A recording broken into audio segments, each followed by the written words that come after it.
मैं सांसद हूँ महोदय, मेरे ऊपर मुकदमे कर दिए गए, मुझे गिरफ्तार भी किया जाएगा। पता है योगी जी झूठ नहीं बोलते हैं, योगी जी बहुत सच्चे आदमी हैं। इस वक्त भारत में सबसे सच्चा, अच्छा और ईमानदार, अच्छी छवि वाला, जिस पर कभी ज़िंदगी में कोई एक भी मुकदमा नहीं हुआ, और बिल्कुल साधु संत महात्मा पीठाधीश्वर महंत पता नहीं क्या क्या बाबा, तो वो तो झूठ बोल ही नहीं सकते हैं। आपको पता भी होगा कि वहाँ कोई एक भी अब बचा नहीं।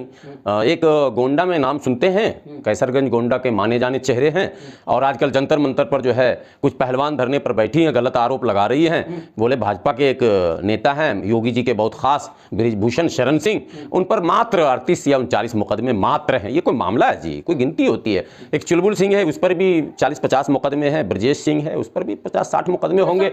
बादशाह सिंह है, उस पर 80। आप लोग मीडिया वाले ना आग लगाते रहते हैं, योगी जी को बदनाम करने में लगा 80-90 मुकदमे को मुकदमे होते हैं जी। मुकदमा, हाँ, नाम में अगर मोहम्मद लग जाए तो एक बात कही जाएगी। नाम किसी का अगर वो बादशाह सिंह, नाम वो क्या कहते हैं धीरेन्द्र सिंह, उपेंद्र सिंह, जितेंद्र सिंह, महेंद्र सिंह, सिंह अगर लग गया है तो फिर सिंह है ना भाई, वो तो शरीफ आदमी हो गया। अगर मोहम्मद मुख्तार, मोहम्मद अफजाल, मोहम्मद अतीक लग जाए, वो नहीं चल सकता। मतलब जात देख रहे, जात पात नहीं, आप लोग नहीं देख रहे हैं, हम लोग को लग रहा है कि योगी जी शायद। विकास दुबे का कौन सा नाम था? विकास दुबे। विकास दुबे एक अपवाद था। योगी जी की शराफत का राज विकास दुबे की बदमाशी में छुपा हुआ था, ये आप जान लीजिए। चूंकि योगी जी जिस परिवेश से आए हैं राजनीति में, योगी जी जिस जगह से राजनीति में आए हैं, वो सिर्फ मंदिर में घंटा नहीं बजा रहे थे। उनके पर अगर घंटा बजाते रहते और पुजारी होते और प्रवचन करते रहते तो फिर उनके ऊपर मुकदमे ना हुए होते। शांत कर रहे हैं। हाँ, जब वो रो रहे थे सदन में, तब भी तो गुंडे शांत हो रहे थे। आप लोग को याद है कि नहीं? मैं सांसद हूँ महोदय, मेरे ऊपर मुकदमे कर दिए गए, मुझे गिरफ्तार भी किया जाएगा। क्यों? सांसद थे, इतने शरीफ थे भाई। आप तो महंत वैद्यनाथ जी जो नामी संत रहे हैं, उनके चेले रहे हैं, और गुरु को फेल करके आपने कब्जा भी किया है। वो सारे मामले तो अपनी जगह। अलग अलग राज्यों में उनकी मांग की जा रही है। हाँ, अभी कर्नाटक गए थे हनुमान जी के घर पर, उन्होंने भाषण में कहा कि मैं जहां आया हूं यही हनुमान जी का घर है। ये वही योगी आदित्यनाथ जी हैं जो हनुमान जी की जाति भी बताते हैं। अच्छा, जो जाति बताते हैं वो दलित, उन्होंने कहा कि हनुमान जी दलित थे। मैं नहीं कह रहा हूं, ये योगी जी ने कहा। और जब दलित अपने अधिकार की बात करता है तो कहता है खबरदार जो देश में जातिवाद की बात की। आप समझ रहे हैं? जब पिछड़ा अपने अधिकार की बात करता है, खबरदार जो तुम लोग हिंदू बनो, जाति का नाम मत लो, सारे हिंदू गर्व से कहो हम हिंदू हैं। तो हनुमान जी जो हिंदुओं के आदर्श हैं, आराध्य हैं, उनकी तो आप जाति बता रहे हो।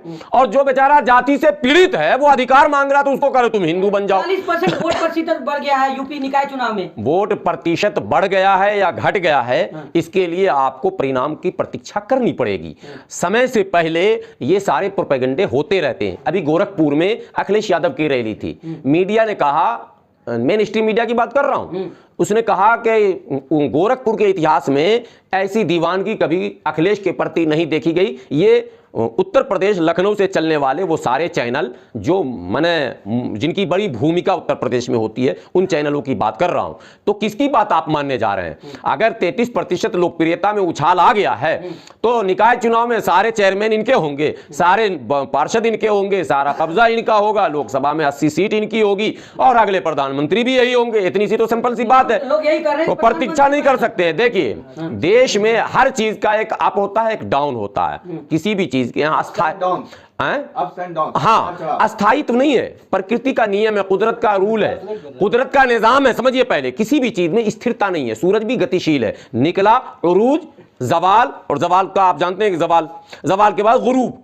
तो ये अभी उरूज है भारतीय जनता पार्टी का, और योगी नाम के नेता का उरूज है। बहुत जल्द जवाल भी आप देखेंगे। जब उरूज देखे हैं तो जवाल भी आपको देखेंगे। सिर्फ योगी और कोई नहीं। ठीक है, अल्लाह करे कि इस देश में कोई नेता बचे ही नहीं, सिर्फ योगी जी ही रह जाएं। जिस देश के लोग यही चाह रहे हैं तो हम क्या करें? हम तो चाह रहे हैं देश में लाल बहादुर शास्त्री जैसा नेता आ जाए, हम चाहते हैं नेताजी सुभाष चंद्र बोस जैसा नेता आ जाए, हम चाहते हैं सरदार पटेल जैसा नेता आ जाए, हम चाहते हैं गांधी जी जैसा नेता आ जाए। लेकिन अगर बाकी लोग कहते हैं कि नहीं बस योगी के अलावा कोई नहीं, तो शायद उन्हीं की बात पूरी हो जाए। वो भी दिन देख रहे हैं लोग।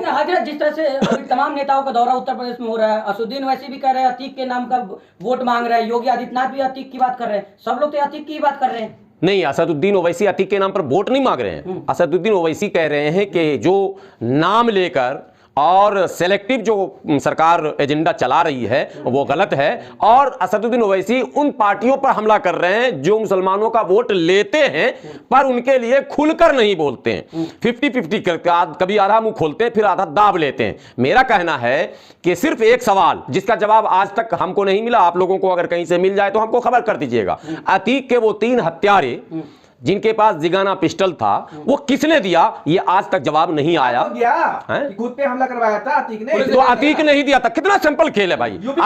हाँ, शाइस्ता भी खुद ही मरेगी और मुख्तार भी खुद ही मरेंगे, अब्बास अंसारी भी खुद ही मरेंगे, ये इनका इन्होंने जाल, अफजाल अंसारी भी खुद ही मरेंगे, ये जाल इन्होंने बिछा रखा। आप एक बात बताओ, एक नाम हमको बताओ भारत का, माने उत्तर प्रदेश राज्य में एक मुस्लिम नेता ऐसा बताओ जिसकी लोकप्रियता बढ़ी हो और वो जेल में ना हो।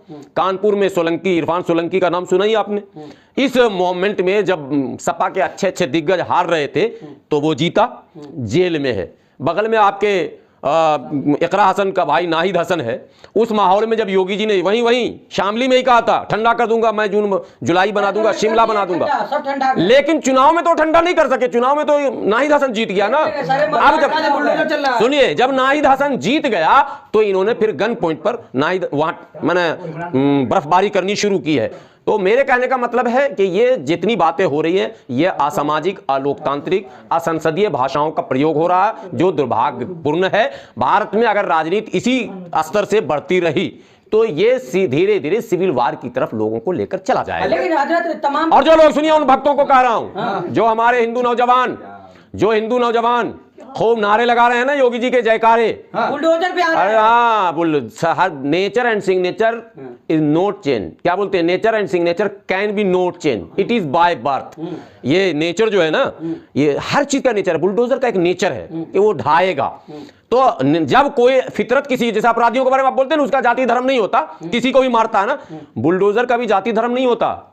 ये जो आदत जब पड़ जाएगी ना चलने की, और जो पुलिस की आदत बेलगाम होने की, कानून को बालाए ताक रखकर काम करने की, तो उसके शिकार सिर्फ मुसलमान नहीं होंगे, उसके शिकार वो लोग भी होंगे, वो भी रोएंगे। एक उदाहरण सिर्फ दे दूं बुलडोजर का। जो बुलडोजर मुसलमानों के घर को ढा रहा था, वही बुलडोजर शिव मंदिर को ढा दिया राजस्थान में। आपने सुना कि नहीं सुना? 300 साल पुरान प्राचीन मंदिर पर बुलडोजर चला, और उस शहर में चला जहां भाजपा का मेयर था, और उसी के हुक्म से चला। ये आपको पता है या भूल गए आप लोग? जोधपुर भाजपा का मेयर है वहां, और मेयर के हुक्म से चल गया, और 300 साल पुराने शिव मंदिर पर वो बुलडोजर चला। तो बुलडोजर, मैंने तब भी मीडिया में कहा था, आप जब आदत डाल देंगे किसी चीज की, तो वो जब आदत में शुमार हो जाएगा तो फिर बदलेगा नहीं। ये बुलडोजर डेमोक्रेसी जो भारत में नई आई है, ये भारतीय डेमोक्रेसी को नष्ट करने वाली चीज है। न सुनवाई, न अदालत, न वकील, न मुवक्किल, न कोई पक्ष सुना, न विपक्ष सुना। ये कौन सा कानून है? कैसे इसको जस्टिफाई कर रहे हैं? बना दिया गया यूपी को। जो लोग शिमला रट रहे हैं, उनकी जिंदगी में शिमलापन आ जाएगा। इतने ठंडे हो जाएंगे ना कि कम्बल से भी गर्म ना हो पाएंगे वो। ये लोग जो आज समर्थन कर रहे हैं ना, ठंडे हो जाओ उस्ताद। ये आज भी 5 किलो अनाज पर ज्यादा उड़ो नहीं। डेमोक्रेसी को अगर नहीं बचाए, लोकतंत्र को अगर नहीं बचाए, और अभी तुम्हारे दिमाग में जो खुरापात वो अब्दुल का नट टाइट करने वाला जो डाला गया है। सरवर साहब, फिलहाल तो 97 लोगों पे और मुख्तार के लोगों पे शिकंजा कसा गया है, पूरे परिवार पर मुकदमा हो गया है। मैंने 1 महीना पहले कहा था, अतीक की हत्या से पहले भी ये बात कही थी मैंने, आज फिर कह रहा हूं, इनकी अंदर खाने पूरी सूची तैयार है। और एक बात भारत के मुसलमानों के लिए, इस भूल भुलैये में न रहें कि फला पार्टी हमारी, फला पार्टी आएगी तो ये हो जाएगा। मुसलमानों के बारे में तमाम पार्टियों का एक ही एजेंडा है, एक ही नजरिया, ये नोट कर लें। कुछ हिडन है, कुछ ओपन है, इतना ये मामला। भाजपा खुल के खेल रही है, बाकी पार्टियां बैकफुट पर खेल रही हैं। एक दिन में भाजपा सीधी हो जाएगी, एक दिन में। एक दिन की बात मैं कर रहा हूं। आप हमें सुनिए, आप लोग कई सालों से सुन रहे होंगे ना वो ईवीएम बैन करो, 52 मेषराम, फला राम, चिला राम, ढिका कर रहा ना। ईवीएम बैन हुआ क्या? क्यों? एक दिन में बैन हो जाएगा, मगर ये करेंगे नहीं। कभी वो भाग जाएगा, कभी वो कूद जाएगा, कभी सपा बोल देगी, कभी अखिलेश हाँ ईवीएम गलत है, फिर अखिलेश पीछे हो जाएगा, फिर मायावती आएगी, ईवीएम गलत है, फिर पीछे, फिर कांग्रेस। अरे भाई सब एक बार आओ। अभी चुनाव हो रहा कर्नाटक में, बहिष्कार कर दो। कह दो ईवीएम बैलेट नहीं तो वोट नहीं, मैं शामिल नहीं होगा। राष्ट्रीय पार्टियां चुनाव का अगर बहिष्कार कर देंगी तो चुनाव ही टालना पड़ता है, ये रूल है। तो नहीं हो रहा ना, इसका मतलब नीयत साफ नहीं है। इसी तरह से योगी का जो बेलगाम काम है, जो गैर कानूनी काम है, उसके खिलाफ सपा बसपा कांग्रेस एक दिन आवाज मिलकर उठा दे कि भाई हमारी लड़ाई आपस की ठीक है, हम वैचारिक हमारे मतभेद हैं, लेकिन लोकतंत्र का जनाजा निकलते हुए हम नहीं देख सकते। मां ने दूध ही नहीं पिलाया इनको बोलने का। इसलिए आपको एक बात याद दिला दूं, सपा मुखिया एक यादव का भी इनकाउंटर हुआ था, नाम मैं भूल रहा हूं, नहीं बलिया में भी और बुंदेलखंड में भी।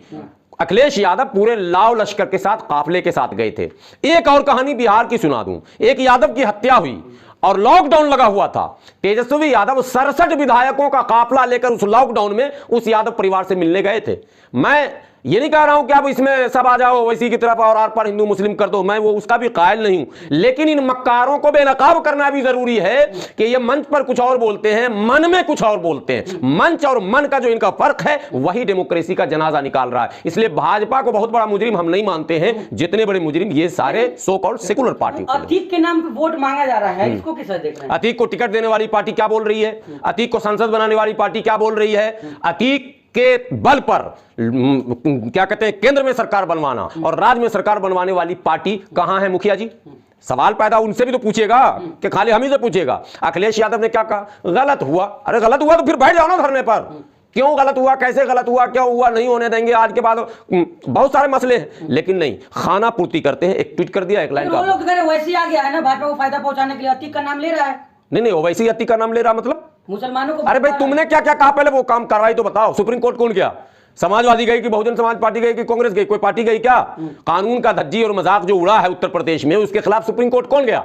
इनको जाना चाहिए था ना, लेकिन ये नहीं गए। अब वैसी अगर बोलते हैं तो वैसी को कैसे हम मुजरिम कहेंगे भाई? बोल के माहौल खराब करते नहीं बोल के चुप रहा के माहौल खराब। यूपी का मुसलमान जो चुप है डर से, तो माहौल ठीक किए हुए है, चुप रहना चाहिए। चुप है डर से योगी के। सुन लीजिए, कड़वा सच बोल रहा हूँ, डर गया है, बुरी तरह से डरा हुआ यूपी में। पहली बार मैं अपनी इस उम्र में देख रहा हूँ, और ये बात टीवी पर उनके पैनलिस्ट कहते हैं, देखो पूरे भारत में सब लड़ रहा है, किसी की मजाल बाबा के राज्य में कोई लड़ के दिखा दे, मैं 2 मिनट में सीधा कर दूंगा। मुसलमान कुछ बोलने को तैयार नहीं। मुसलमान अल्लाह के जो कहा जाता है, नहीं अल्लाह से कौन डर रहा? अल्लाह के नाउज बिल्ला। मुसलमान ये भी कथनी है, मुसलमान बाहर कहता माइक पर कि मैं अल्लाह से डरता हूं, दिल में उनसे झांक के देखिए वो सबसे डर रहा, योगी से, मोदी से, अमित शाह से, चोर से, डकैत से, गुंडे से। अगर डरा ना होता तो ये बड़े बड़े जुलूस जो मस्जिदों में घुस घुस के तहस नहस मस्जिद को कर रहे थे, इसको वापस जाने देता क्या?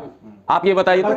ये भड़काने की बात हो रही है, भड़काने की बात हो। मैं कह रहा हूं 50 नौजवान खड़ा हो जाए मस्जिद के पास, देखें कितना बजरंग दल वाला जुलूस लेके आ रहा। अरे जानबूझ के आपने मस्जिदें लुटवाई है, आपने कुरान जलवाया है, आपने अपनी मस्जिदों को पे पत्थर चलवाया है, मस्जिदों पे आपने भगवा झंडा टंगवाया है। हमारे नौजवान कह रहे डर नहीं है तो क्या है? आप अगर खुदा से डरने वाले होते, यकीन जानिए हिम्मत है इनकी मजाल नहीं कि ये कभी जो है इस तरह की हरकत कर जाते, लेकिन ये हरकत करेंगे इसलिए कि हम मक्कार हैं, हमारे अंदर वो ईमान नहीं, खाली माइक पर हम कह रहे मैं खुदा से डरता हूं, मैं खुदा से डरता हूं। ये माइक की भाषा हमारी रह गई है। हकीकत यह है कि हमारे दिल में डर समा गया दुश्मनों का, हमारे दिल में दुश्मनों गैरों का डर समा चुका है। यह हकीकत है। जिस तरह से लोग कहते हैं कि वो ऐसी बस बोल के क्या कर लेंगे, तो आप भी तो बोल रहे हैं, कुछ होगा इससे, कुछ फायदा होगा? कुछ तो जरूर फायदा होगा। हाँ, ओवैसी के बोलने से भी कुछ फायदे हो रहे हैं इंशाअल्लाह। भाजपा को नहीं, कौम को भी फायदा होगा, दोनों को फायदा होगा। फिलहाल दोनों पहलू इसके हैं, ये दोनों पहलू है। भाजपा को ज्यादा फायदा होता है। हाँ कोई बात नहीं, अभी भाजपा को फायदा हो रहा है, होम्योपैथी का इलाज देर से होगा।